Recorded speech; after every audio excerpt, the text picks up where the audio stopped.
So guys, meron akong pambura.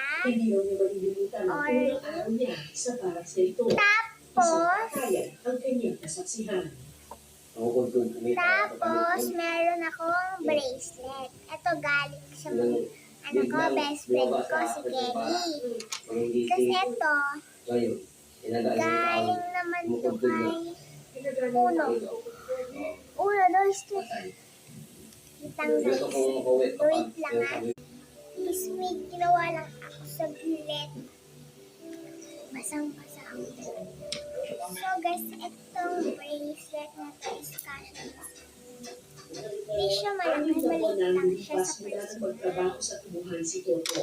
Pagkatapos ng kontrata, pagkatapos na ang kalbayan. Ito naman, orange na hindi pantay yung bilog. Diba kita nyo, orange na hindi pantay yung bilog. Orange ba to? Parang hindi. Tingnan nyo, mabuti.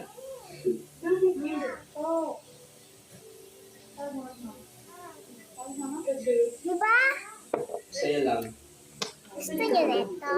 Guys, tingnan nyo, may kalawan pa nga. Kalawang Sa puntong iyon, hindi lang si Kalan si Toto ang nakita ko, kundi And sa look at this.